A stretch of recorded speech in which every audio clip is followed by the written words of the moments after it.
And we are back. And we just finished watching 2022's Morbius, rated PG-13 with a runtime of 1 hour and 44 minutes. We saw this on Netflix. Yeah. It is shite. It is a shite movie. Go see Paddington 2. Go see Paddington 2. I don't even know where to start with this. Well, okay. You were more forgiving of this. Why don't you give us a brief synopsis so that the listeners know? This is Sony's further adventures into butchering Spider-Man lore by not just giving all the rights back to the Disney and Marvel. Basically, what they want to do is create their own little mini Spider-Verse with all of Spider-Man's side characters and whatnot. And when you think of Spider-Man, who do you think of? Morbius, of course. No, nobody thinks of Morbius. But hey, we got a couple of $1 million to burn. Let's make a Morbius movie where young Michael Morbius, diseased Michael Morbius, has some sort of bizarre blood disease that's eventually going to kill him. And also his good friend Milo, whose name is not Milo, but Morbius calls him Milo regardless. And for some reason, the cure lies in bonding vampire bat DNA to human DNA, and hijinks ensue. Hijinks ensue. Indeed, hijinks ensue. Because once he takes his formula, which everybody's like, human trials, it's illegal. So he does it on a boat far offshore with his girlfriend / science partner. Hot colleague. Yes. Martine. It's like we got to throw in as many cliched vampire names as possible. Lucian. Martine. Morbius. Completely missed opportunity. All these memes about it's Morbin time. There's no reason why that line wasn't in this freaking movie. Every time he threw the hood up, he should have just said, it's Morbin time. Absolutely. Of course, something bad happens because one thing that if you're a fan of Spider-Man comics, you know that pretty much all of his villains are the result of some tragic science accident. And Morbius is no exception. He becomes the living vampire, meaning he's a living guy, but he needs blood to continue to survive. And in exchange for drinking that blood, he gains all sorts of crazy powers. He could fly around. He could hear things that nobody else could hear. He's got super strength and claws. And he gets a really weird nose. Yeah, I guess that's a good synopsis of this film. Yeah, I hated it. So as far as non-MCU superhero stories go, they're pretty much stuck to the formula. Way too much exposition in the beginning, yes. Not getting into one thing that MCU films seem to have more is they're expeditious about getting the heavy lifting out of the way or weaving the heavy lifting, the exposition into something more entertaining. And in this, his the tone of his character was kind of a bit all over the place. Like there was scenes where they were trying to make him like the quippy guy, like when he goes into the counterfeiting lab, which he's going to turn into his little bootleg science lab. Right. He's like cracking jokes and being all smarmy. But the rest of the film, it's more like, oh, I'm so tired. This is a curse. Tortured. It's a curse. And it's just like, come on, find a tone and keep it. This guy's personality is all over the place. But regardless, it's a non-Marvel movie based upon a character nobody really wanted to see. I was a bit more forgiving about that. And then they went into the, what do they call them? Like the after credits stingers or trailers or whatever that is. Or Easter eggs. Easter eggs. And oh God, that just completely shit the bed for me. And I was just like, all right, this film sucks. Watching it, I quickly realized there was no hope for this film, but muddled through. I'm going to give my number. This movie is a 3. It's a stinker. Avoid it at all costs. Go watch Paddington 2. Go watch Paddington 2, yeah. I'd probably give it a 4. It's not good. It's not good. Seriously, don't watch this stuff at the end. And I hope to God that all the movie producers who are going to continue working with like Spider-Man as a character, just ignore it. Just please ignore it and never make another Spider-Man side character movie again. Yeah. Although you already are, or I understand. Right. They're making like Silver Sable, another. Oh yeah, when I think of Spider-Man, Silver Sable. Yeah. Let's do something different here. What could have made this film better? I think you hit on some of the key elements, which was too much exposition. Holy cow. Yeah, that was a lot. Too much. I mean, the first third of the movie is mostly exposition. I would say the first half. Yeah. I think that's where it lost me. It was just too freaking much. Like, I don't know. I know that I've seen this plot device in other films. In the first opening credits, get that shit out of the way. Whether it's like newspaper articles or somebody narrating. Yeah. And use that device to further the story along instead of wasting all this time. And like the whole thing where they're like in the jungle and he's standing in front of the cave with his hand. Like, what was the point of any of that? Was that all just to capture some vampire bats? Allegedly. Wouldn't there have been an easier way to do that? I mean, did you really need to fly a helicopter and him go there personally? Right. Crippled Michael Morbius flying in the helicopter. Who can barely walk, right? Yeah. Who apparently, like, none of the people that were with him even knew who the hell he was. It's like, do you need a doctor? I am a doctor. Mm-hmm. You'd figure they would know that. Okay, set up the device in front of the mouth of the cave. I'm sure there are easier ways to get vampire bats rather than some sort of weird. What was the point? I don't know. It wasn't even a net. It wasn't the first third or half of this film was complete waste of time, as far as I'm concerned. So my notes, had I been consulted on this, would have been: you condense that shit. Yeah. Condense it. Make it in the first 10 minutes of this film. I should have gotten all the backstory so that we can just plunge right into the movie. Either that or like use it to like let us get to know this character and like the kind of personality this character has and the other characters.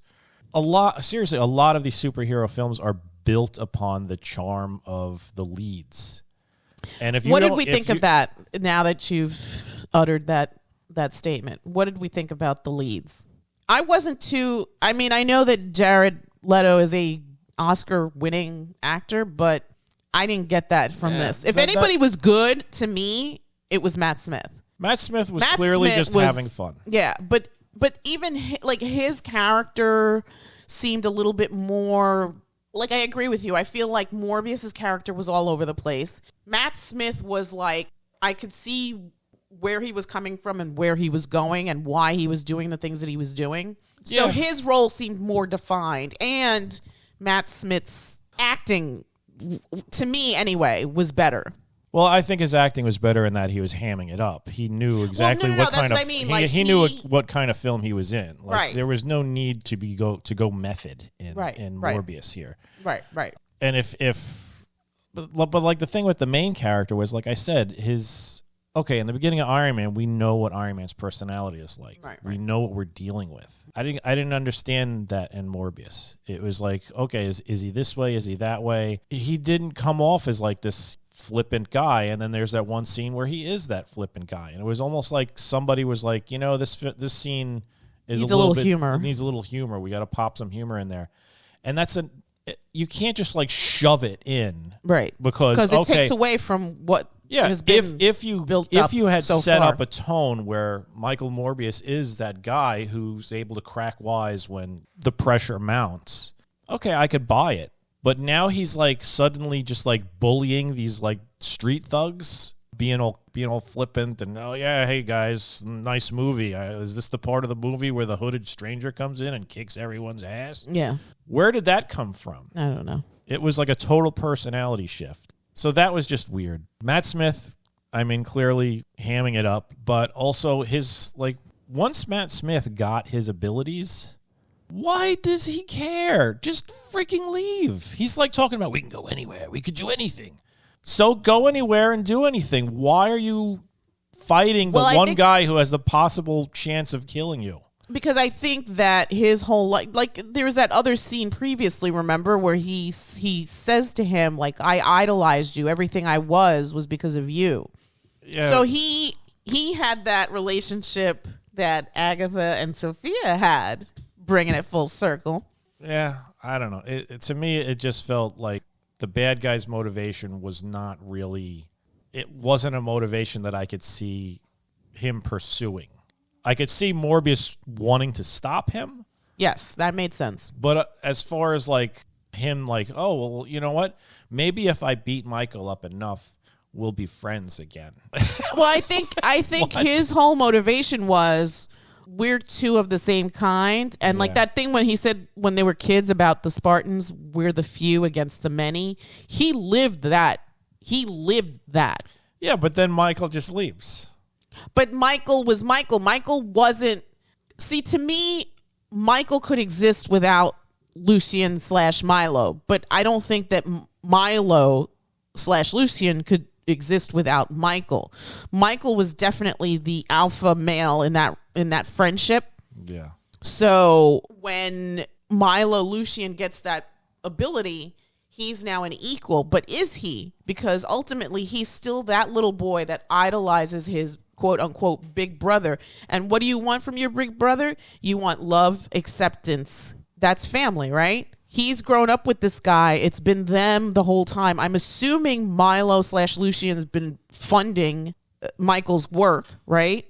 It sounded like that's the thing I don't get. There was never really any real explanation as to right. So that was Milo this rich kid? I guess he must have been. I mean, you see that apartment he lives in, or was it Jared Harris who is absolutely wasted in this movie? Oh my God, beyond wasted. Yeah, that's definitely just like an American movie. No, because I think from the impression that I got when Jared Harris has that talk with young Michael, he's like, I'm going to see about getting you a scholarship into the school where you can realize your potential. So scholarship means he can't afford that, right? Yeah. So, and then when Matt Smith's character tells Jared Leto's, he's like, I've never told you no. Everything. I've given you everything. I'm assuming that means money because I'm assuming of the two, Milo / Lucien is the one with the money. I don't know. But again, this is where the film dropped the ball because all of this should have been more clearly delineated. We're honestly assuming all of this stuff. And for a film that wasted the first hour with exposition, none of this was addressed. None of this was really addressed or explained. Right.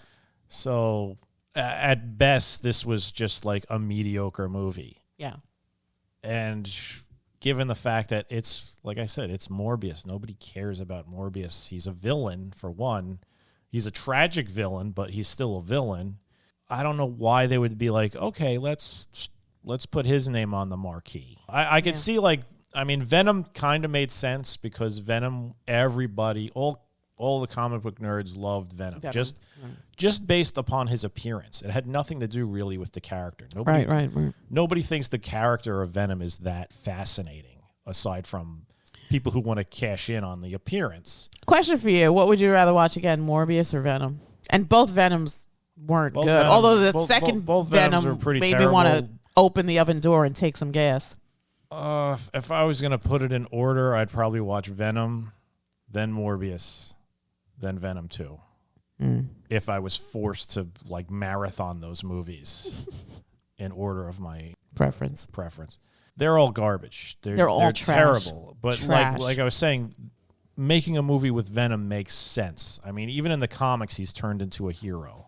The personality of the character, nobody's like, oh man, Eddie Brock's such a dynamic character, or Venom is such an amazing character. Nobody says that. No. It's always just, oh, look at him. He's this huge dude with fangs and whatever. Yeah.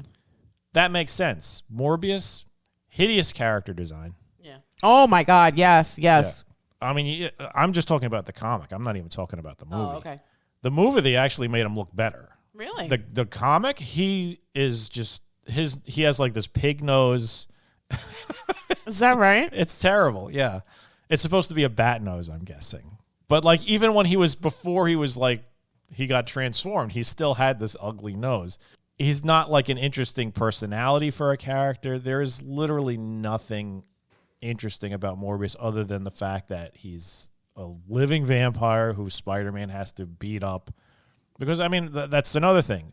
Not only are a lot of Spider-Man's characters accident victims of science, but some of them have this sort of tragic backstory that Spider-Man has to take into account because Spider-Man's really all about guilt. You have to take that into account. Is that why we identify with Spider-Man? The lapsed Catholics and us? I don't even know if it's lapsed Catholics. It's just it makes him more human. The fact that he does what he does because he bears this crushing guilt over the fact that his inaction led to his uncle's death, and he wants to make sure that never happens to anybody ever again, even at the cost of his own happiness. Yes, right. Which it always does. Yeah. Seriously, Spider-Man doesn't get a break. No. He's like Leo DiCaprio in The Revenant. Yeah, something bad is always, and just when things start looking good, it's just like, no. You're Spider-Man. You can never truly be happy. You can't have that. All right, but Morbius is he's not an interesting character, and like I really don't understand why they thought let's make a movie about Morbius. So my takeaway here, my notes again would have been, and I'll come to you next, but my notes would have been, get all that freaking exposition in the first 10, 15 minutes of this film, and then focus on the story. And because this is a Sony property, I mean, yes, it's Marvel, but it's mostly Sony because they own the rights to these characters. Go balls to the wall. Go ultra violent. And make it be like this guy who battles with this thing. I mean, as much as I like Matt Smith, get rid of him, and as much as I like Jared Harris, get rid of him. I guess you could have had the girl because whatever, but in this incantation of the film or a story, it seemed very tacked on. And then like what happens with her towards the end, I'm like, oh, of course, right? Yeah. And that was like another thing. At the end, he's like, I've prepared 2 doses of this thing that's going to kill my enemy. Yeah. That whole idea that he's going to sacrifice himself to get rid of all this is just jettisoned. It's almost like we forgot about that. Right. Yeah. Why have that conversation? Yeah. He should have just, once he was done with Matt Smith, he should have been like, all right, my turn. And then that would have been it. Right. Right. But no, it's like, no, we're going to make like a super team with Spider-Man villains, I guess.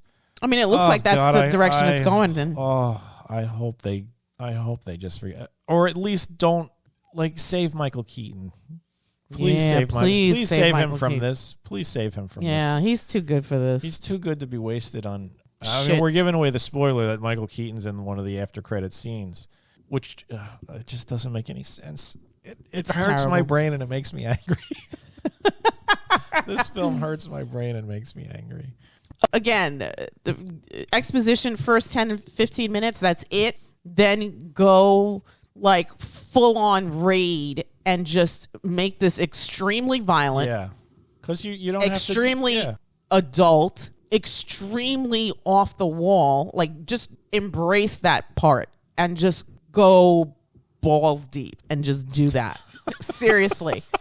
Your terminology there. Sorry, I couldn't think of another. Yeah, that I don't know. Cut that out. I don't know if that's the right analogy. But no, I agree. They could have gone a little bit. I mean, you're dealing with a horror villain too. Yeah, yeah. Or I guess horror hero. Hollywood. I mean, he's like killing people. Vampires are not friendly. They're not cuddly. They're not our friends. They don't want to wine and dine us and romance us and jettison us to the Eiffel Tower to propose. None of that. They're fucking monsters. Yeah, especially this guy. He's uncontrollable bloodlust. I mean, show that. Yeah. I mean, okay, obviously you got to pick and choose. You're going to make him do that against bad guys. That was another thing that was like so hackneyed and tacked on. It was like, we need to conduct this experiment on international waters. So he hires a boatload of mercenaries, of like violent mercenaries. So this way it's sympathetic when he slaughters them all. Well, that's the thing. Like, I think Matt Smith arranged all that and paid for that because they didn't even know like what was going on. Yeah, I guess, but still, just that they're all like when that guy goes into the lab. Why is he carrying a machine gun? It's like, okay, so that's how we know he's the bad guy. Right. I mean, he should have had just like swastikas tattooed all over himself. Seriously.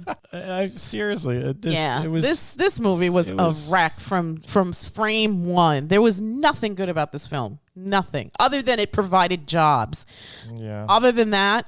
And it's like, that is not what the freaking New York City subway system looks like. Oh, yeah. Get out of here with that. The round tunnels. Yeah. This was obviously filmed in England. Yeah. Yeah, I'm pretty sure that was the train station from About Time. About Time. I think it was too. That guy, the same guy, should have been in there singing. Buskin. Yeah. Ridiculous. This movie, I'm angry. Angry. It hurt my brain and made me angry. There's your quote for the review board.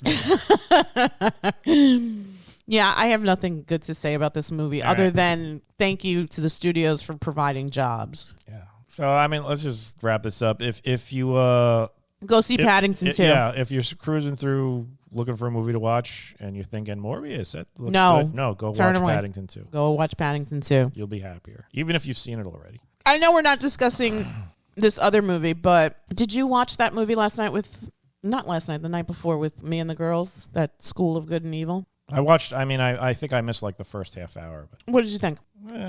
It wasn't for you, obviously. It wasn't made for you. But I was very surprised to see Paul Feig's name.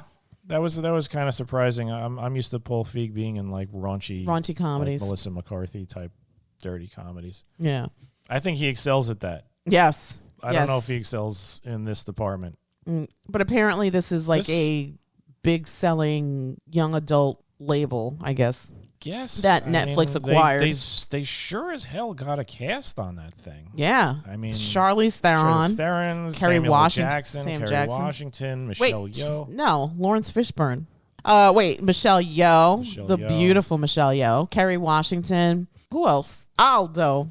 He was covered in so much makeup. But I had a feeling that's who he was. I had no idea who the hell he was. And Cate Blanchett as the narrator. That blew my mind because, like, I'm listening to I'm like, that sounds like Cate Blanchett, but why would she be narrating a straight-to-streaming Netflix thing? But it was her. Seriously, somebody must have called in a lot of favors. This is, like, baffling on the level of, like, why do people appear in Robert Rodriguez movies? Yes, because they're friends, I guess. It was like, yeah, he must be doing something. Yeah. And I guess Paul Feig has that same kind of... Well, he seems kind of fun. I've heard him in interviews and stuff. He seems like a fun dude. I'd hang out with him. Yeah. But as far as... why are we reviewing this? Because I was going to say that even though that had issues, that was way better than this. And that's a recent release, The School of Good and Evil. Yeah, I guess it was better than this. Although I don't. They're both very hammy and. Well, I think that School of Good and Evil though maintained its tone. Yes, throughout with the characters and the story. It was consistent. Like this thing was all over the place. I wouldn't say it was all over the place. It was all over the place. I would just say that it took a long time to get rolling, and then once it got rolling, it was not very interesting. Agreed. It took a very long time to get rolling. And I didn't think that even when you got to where you were supposed to be 3/4 of an hour ago, I don't think that tonally, like, they even knew what they were doing. I mean, were you supposed to feel bad for Michael Morbius? Were you supposed to cheer for Michael Morbius? Were you... It just... the relationship with him and the other doctor seemed very convoluted. I didn't understand that. I understood the motivations between the Matt Smith and the Jared Leto characters, but still it wasn't fleshed out enough to warrant any kind of interest from an audience. And I agree with you, Jared Harris, completely wasted here. Yeah, that could have just been like some random actor. Yeah, but he got a paycheck, so good for him. Yeah, good for him. I like him. He was great in The Sea Beast. Another Netflix thing if you want to... If you're on Netflix and you want to see something... Sea Beast is way better. Or the first season of The Terror. Was that that's not on Netflix? That's probably like on AMC FX or AMC. Yeah. Anyway, let's wrap this up. All right, so I gave it a 3. You gave it a 4. 4. Skip. Go see Paddington 2. And that's it from us, and we will return with another review soon. Good night. Good night.